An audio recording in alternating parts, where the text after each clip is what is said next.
Caranya bagaimana? Caranya adalah dengan memberikan perhatian. Jadi sering bertanya kepada tim mengenai bagaimana eksekusi yang sudah mereka lakukan. Tanya pada tim kesulitan apa yang mereka hadapi dalam mencapai target. Fokus pada mereka, tanyakan pada mereka apa yang bisa kita bantu ketika mereka mengerjakan target kerjanya.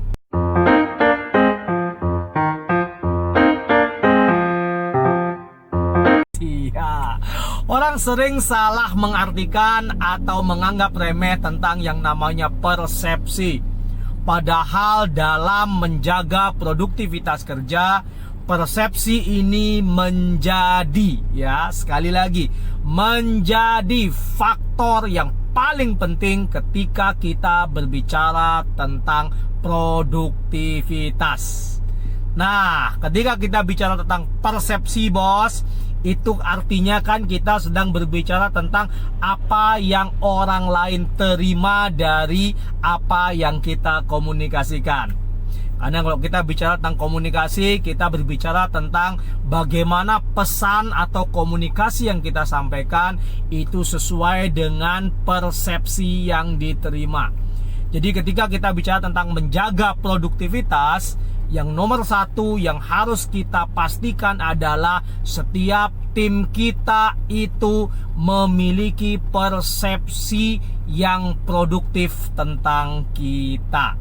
Waduh, gimana caranya bos ya? Kita langsung masuk ya bos.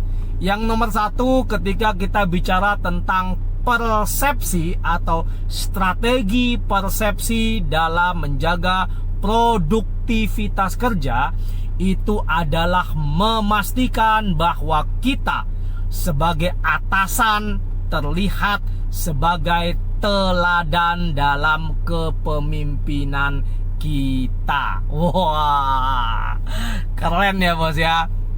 Jadi ketika kita ingin mendapatkan atau menjaga individual decision making, kita harus menunjukkan kepada tim kita bahwa kita adalah pemimpin atau atasan teladan yang dimana dapat menjadi contoh bagi setiap tim untuk mencapai produktivitas. Nah, teladan itu dalam hal apa bos? Nah gitu kan, orang sering bertanya kan, teladan itu dalam hal apa?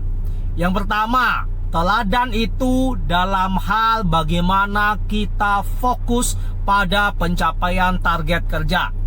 Kadang sebagai pemimpin kita lupa setelah kita memberikan target kepada tim kita, terus kita hilangkan atau kita lupakan saja dan kita tidak perhatikan tim kita, seolah-olah target itu pasti akan tercapai bos. Nah itu tidak mungkin terjadi. Jadi ketika kita bicara tentang teladan, menjadi atasan teladan agar persepsi tim kita terhadap kita itu produktif, maka yang nomor satu adalah kita harus memberikan fokus pada target yang sudah kita tetapkan. Jadi pastikan tim itu tahu bahwa pencapaian target itu menjadi prioritas nomor satu kita ketika kita berbicara tentang produktivitas. Caranya bagaimana? Caranya adalah dengan memberikan perhatian. Jadi sering bertanya kepada tim mengenai bagaimana eksekusi yang sudah mereka lakukan. Tanya pada tim kesulitan apa yang mereka hadapi dalam mencapai target. Fokus pada mereka, tanyakan pada mereka apa yang bisa kita bantu ketika mereka mengerjakan target kerjanya. Jadi kalau kita lakukan 3 hal itu bos, maka tim kita tahu bahwa kita adalah teladan dalam pencapaian target perusahaan. Lalu yang kedua, teladan itu juga dapat dimaksudkan dengan pencapaian yang namanya absenteeism. Nah, ini yang sering terjadi bos. Absenteeism itu adalah ketidakhadiran kita ketika kita bekerja. Ketidakhadiran itu 2 bos. Yang pertama adalah ketidakadaan kita secara fisik ketika tim kita sedang bekerja. Kita sering berpikir tim bekerja ya sudah biarkan bekerja, terus kita tinggal santai-santai main golf gitu kan, atau sering keluar makan siang sama tim jarang melihat kita. Terus ketika kita datang kita langsung tanya hasilnya. Nah, itu persepsi yang buruk bagi tim, bos. Jadi tim itu harus melihat bahwa kita ini hadir bersama mereka.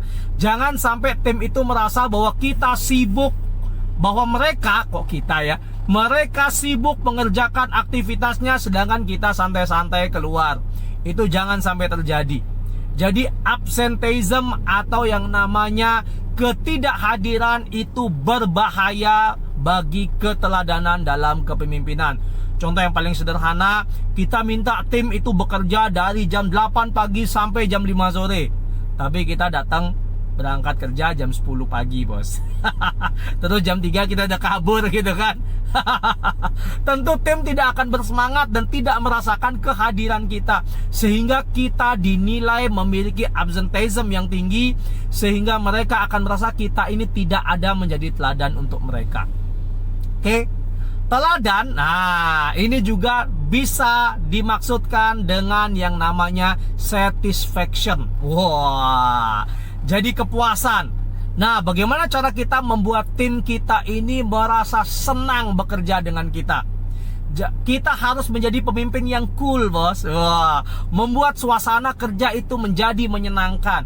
Seolah-olah ketika kita hadir di sana, kita memberikan makna bagi setiap pekerjaan mereka. Wah, keren ya. Jadi itu teladan, bos. Kita harus membuat suasana itu menjadi menyenangkan, sehingga tingkat kepuasan setiap orang meskipun capek bekerja dengan kita, namun mereka puas karena dengan kehadiran kita, dengan kepemimpinan kita, mereka merasa bekerja di suasana yang sangat mendukung untuk mencapai produktivitas kerja. Jadi stop marah-marah ya, bos. Stop marah-marah ya. Pemimpin yang marah-marah itu tidak bagus, bos. Semakin sering kita marah-marah, justru persepsi yang didapatkan oleh tim kita itu adalah kita tidak mengerti atau tidak memahami mereka. Nah, itu teladan, bos. Kalau bos bisa menjadi pemimpin teladan dalam 3 hal itu, maka persepsi yang didapatkan oleh tim itu akan produktif. Oke, sudah, bos?